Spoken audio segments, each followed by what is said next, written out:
So hello everyone. तो आपको मेरी आवाज़ आ रही होगी। तो ये वीडियो मैं बना रहा हूँ तो आपको आप समझ गए होंगे मैं क्यों बना रहा हूँ, क्योंकि कल ही रिजल्ट आया है। और इस वीडियो में जो जो लिखा है, जो इस थंबनेल में लिखा है, वो एक एक चीज़ सच है। और आपको में से कई लोगों को ये फील हो गई होगी, ठीक है, कि हाउ यूपीएससी फेल्ड अस। एक होता है कि अपन खुद एग्जाम में फेल हो जाए, एक होता है एग्जाम और अपन को ज़बरदस्ती फेल कर रहा है, ठीक है। और द मोस्ट स्टूपिड प्रोसेस यहाँ पे पहले लिखते थे UPSC is the most hard या मोस्ट टफ प्रोसेस। अब मैं बोलूँगा UPSC is the most stupid process, ठीक है। इसका क्या रीज़न है मैं इस वीडियो में बता रहा हूँ, ठीक है। और आप एक एक चीज़ से रिलेट करने वाले हो, ठीक है। सबसे पहले एक स्टोरी सुनो कि सबसे पहले एक बच्चा है, ठीक है। उसने 2025 का प्रीलिम्स अटेम्प्ट किया, ठीक है। मैं उस बच्चे को पर्सनली जानता हूँ, ठीक है। उससे पहले उसने प्रीलिम्स निकाला हुआ है, मेंस तक लिखा हुआ है, इंटरव्यू तक गया हुआ है, ठीक है। इस साल क्या हुआ था, ठीक है, हर बार की तरह उसने प्रीलिम्स दिया, ठीक है। उसने कोचिंग के आंसर की से मिलाया और उसके 95 से 100 या 105 तक भी नंबर आ रहे थे, ठीक है। और वो घर से प्रिपेयर कर रहा था, उसने अपना सामान पैक किया, उसे लगा कि प्रीलिम्स हो रहा है, सीसेट में भी उसके 90-100 नंबर आ रहे थे और वो दिल्ली के लिए निकल गया, ठीक है। दिल्ली में उसने मेंस की तैयारी स्टार्ट कर दी, तभी प्रीलिम्स का रिजल्ट आता है, ठीक है।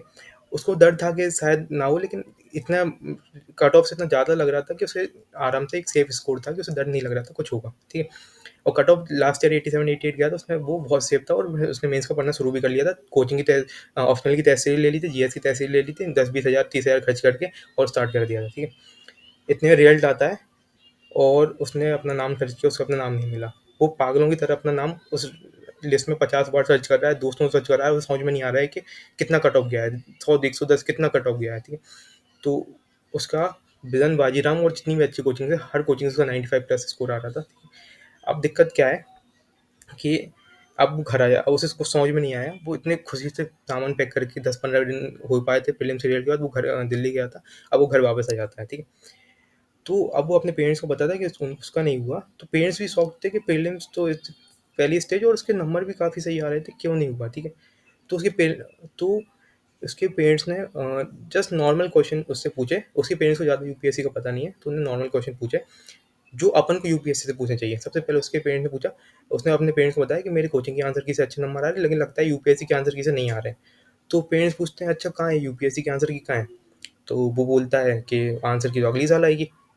तो पेरेंट्स बोलते हैं यार एग्जाम इस साल हुआ है, आंसर की अगली साल क्यों, बोले ऐसे ही है। फिर पेरेंट्स बोलते हैं अच्छा कट ऑफ कितना गया है। तो पेरेंट वो बोलता है कि यार कट ऑफ तो पापा अगली साल आएगा। तो पेरेंट्स बोलते हैं कि यार कट एग्जाम इस साल तो कट ऑफ अगली साल क्यों, ठीक है। फिर बोलता है अच्छा ये सब छोड़, तेरे मार्क्स कितने आए। तो बोलता है पापा वो भी अगली साल आएंगे। तो इन द एंड तो वो पेरेंट्स कंफ्यूज हैं कि यार क्या है ये, मतलब ऐसा क्यों है, मतलब अगर तुम पेपर अभी दे दिया तो कि अगली साल क्या पॉइंट बन रहा है। और अगली साल भी प्रीलिम्स के एक दिन पहले 2 दिन पहले आप आंसर की निकालोगे, आप कट ऑफ बताओगे, जब तक बच्चा सोच भी ना पाए और अगले साइकिल में लग जाए, ठीक है। तो एक क्वेश्चन जो उसके पेरेंट्स ने पूछे, उन्होंने बोला रहने दे भाई, तू ऐसा एग्जाम छोड़ जिसमें तो कुछ बता ही नहीं रहे हैं, तो क्या मतलब है, मतलब प्रोसेस दिक्कत नहीं है, एग्जाम टफ बनाओ बहुत अच्छा है, बहुत अच्छे क्वेश्चन बनाओ, कोई दिक्कत नहीं है। यार आंसर की तो निकालो यार, कट ऑफ तो बताओ, मार्क्स तो बताओ, कुछ तो बताओ, क्या करे बच्चा। एक साल बच्चा परेशान होगा। अब इससे क्या है, कोचिंगों का बढ़ेगा धंधा, ठीक है। बच्चा परेशान होगा, वो जाएगा विजन में, बाजीराम में एनरोल कराएगा या और कोचिंग जितनी है फॉर्म वगैरह उनमें जाएगा, पैसे देगा, खर्चा करेगा। जब से उसको समझ में नहीं आता तब वो ऐसी चीज़ें करता है, because of the opaqueness of the UPSC. बच्चों को समझ में नहीं आता और फिर इन कोचिंगों का बिजनेस चलता है। फिर इन कोचिंगों को काउंटर करने के लिए यूपीएससी कुछ और ही प्रीलिम्स बनाता है। तो यूपीएससी टफ से टफ प्रीलिम्स बना रहा है, जानबूझ के टफ बना रहा है, अच्छी बात है, और टफ बनाओ, कोई दिक्कत नहीं, लेकिन आंसर की तो दो भाई, ठीक है। तो इससे क्या होता है कि आंसर की वेरिएशन इतना आता है, प्लस कोचिंग वाले जो हैं वो आंसर निकाल नहीं पा रहे हैं, क्योंकि एक क्वेश्चन के दो दो आंसर हो जा रहे हैं, क्वेश्चन डिलीट हो जा रहे हैं, ठीक है। तो अब क्या हो रहा है कि ये चीज़ हो रही है। तो आपको सब बेसिक फंडा ये समझना कि हो क्या रहा है, ठीक है। तो इस बार कितने ही एक्सपेक्टेड बच्चे थे जिनका अच्छा मार्जिन से कट ऑफ हो रहा था, उनका नहीं हुआ। उसका रीज़न बस ये दो सिंपल है कि अगर यूपीएससी के आंसर की में 5-6 क्वेश्चन आंसर्स में वेरिएशन आता है या डिलीट होते हैं, तो उससे कितने मार्क्स का अंतर आता है, 13.35 से लेके 16.02, मतलब 13.5 से लेके 16 मार्क्स का डिफरेंस आता है अगर आंसर में वेरिएशन आता है। इसमें मैं नेगेटिव मार्किंग भी कंसिडर कर रहा हूँ, 2.67 से मल्टीप्लाई करके, ठीक है। डिलीट होते हैं तो 15 नंबर समथिंग का आंसर आएगा और वेरिएशन आता है तो इतना आएगा, ठीक है। सेम ही सी सेट में अगर 5 से 6 पैसेज के आंसर बदलते हैं तो 16 पॉइंट, साढ़े 16 नंबर से 20 नंबर का मार्क्स डिफरेंस आता है, ठीक है? इस वजह से पूरी प्रॉब्लम क्रिएट होती है, इस वजह से बच्चा कन्फ्यूज़न में रहता है। पहले ऐसा नहीं होता था, 2016, 17, 18, 19, 20 तक आंसर की में इतना वेरिएशन नहीं आता था। अब यूपीएससी क्वेश्चन ऐसे बना रहा है कि कुछ भी आंसर हो रहा है, कोचिंग वाले कुछ और आंसर निकाल रहे हैं, एक ही क्वेश्चन में 2-2 आंसर हो रहे हैं। जैसे international north south transport corridor है, उसमें ईरान वाला भी हो सकता है, अज़रबैजान भी हो सकता है, वो अपना प्रादेशिका वाले में डिस्ट्रिक्ट भी हो सकता है, प्रोविंस भी हो सकता है। ऐसे टाइम ज़ोन वाला डिस्ट्रीब्यूट, कितना जाने कितने डिस्प्यूटेड क्वेश्चन है। तो यूपीएससी के आंसर की कुछ है नहीं, तो कोचिंग वाले कुछ आंसर निकालते हैं, अपन उनसे चेक कर लेते हैं और नंबर आते हैं। और जब फाइनल आंसर की है तो अब पूरा लक वेस्ट। देखो, एक हद तक तुम स्कोर ला सकते हो, उसके बाद पूरा लक वेस्ट है कि यूपीएससी कौन से आंसर वेरिएशन कर रहा है। मान लो तुमने वो 5-6 क्वेश्चन अटेम्प्ट करे ही नहीं जिनमें वेरिएशन आ रहा है, तुमने 90-90 क्वेश्चन अटेम्प्ट करे, बाकी 10 क्वेश्चन छोड़िए, उनमें वो 5-6 क्वेश्चन थे जिनमें वेरिएशन आ रहा है, तो तुम बच गए, ठीक है। जिसने वो अटेम्प्ट कर दिया वो फंस गया, ठीक है।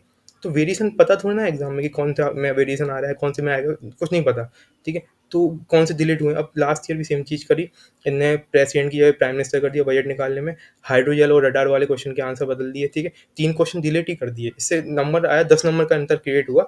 और मेरा खुद का आप स्कोर कार्ड देखोगे, मेरे 100 से प्लस ज़्यादा नंबर आ रहे थे और मैं 90 पे आ गया। मेरा ऑल्दो कट ऑफ निकल गया था, प्रीलिम्स निकला था, लेकिन because of this process, this variation, ठीक है, 10 नंबर कम हो गए थे। किसी के 10 नंबर बढ़ भी गए थे, तो सब रैंडम हो गया ना। अब तो क्या नॉलेज और क्या बोल रहे हो आप क्या करना चाह रहे हो? तो मेरे हिसाब से यूपीएससी एक नैरेटिव बना रहा है कि वो अपने आप को टफेस्ट और प्लस ओपेक दोनों दिखाना है कि हम टफ एग्ज़ाम भी बनाएँगे और हम दिखाएँगे भी नहीं, ठीक है? ठीक है, मेरे हिसाब से पहला जस्टिफिकेशन सही है कि हाँ, जस्टिफाई है कि हाँ, टफ है, बहुत टफ है। आप टफेस्ट से टफेस्ट एग्ज़ाम बना दो जो किसी सॉल्व में हो, कोई दिक्कत नहीं, लेकिन आंसर की तो निकाल दो भाई। ना बता तो दो क्या करें हम, कोचिंग किस पे क्या वो करें? तो बहुत बच्चे परेशान हैं और पता नहीं जब तक रिफॉर्म नहीं आएगा यूपीएससी में परेशान ही रहने वाले। और यूपीएससी इंडियन एक गवर्नमेंट एग्ज़ाम है, सरकारी काम है, स्लो चलता है। रिजल्ट देने में देरी करते हैं, फिर उसके बाद इनके फॉर्म ही इतने बड़े होते हैं, प्रीलिम्स का फॉर्म इतना बड़ा था कि यार इंसान एग्ज़ाम के लिए क्या बोले मतलब है। और एग्ज़ाम में भी कुछ क्वेश्चन ऐसे इतने क्वेश्चन वेरिएशन हो जाना तो वो बहुत कन्फ्यूज़ करता है। तो मेरे हिसाब से we didn't fail UPSC, UPSC failed us, ठीक है। सिंपल फंडा है, बहुत दोनों चीज़ों में डिफरेंस है कि एक आप फेल हो जा रहे हो अपनी गलती से, एक है कि आप एग्ज़ाम की गलती की वजह से फेल हो जा रहे हो। तो हाँ, अगर आपके कट ऑफ से ऊपर मार्क्स आ रहे थे और फिर आपके लिस्ट में नाम नहीं है तो यूपीएससी ने फेल किया है, वो जानबूझ के किया है, कुछ नहीं है उसने कुछ भी आंसर, अब वो कल को वो आंसर दे देता जो आपके फ़ेवर में चले जाते, तो आपको हो जाता, आपके दोस्तों का रह जाता, कुछ ऐसा हो जाता। अभी कुछ हो गया होगा कि आपके दोस्तों का हो गया होगा, कुछ ना कुछ तो ऐसा होगा, ठीक है। तो दिस प्रोसेस इज़ स्टूपिड, ठीक है। और ये जितनी जल्दी रिफ़ॉर्म हो उतना अच्छा है। आप अपन थोड़ी आवाज़ उठा सके तो अच्छी बात है, और जितने लोगों तक ये वीडियो पहुँचे उतनी अच्छी बात है। और आप लोगों को शेयर करनी चाहिए वीडियो जितने लोगों तक हो सके। So thank you so much for watching this video.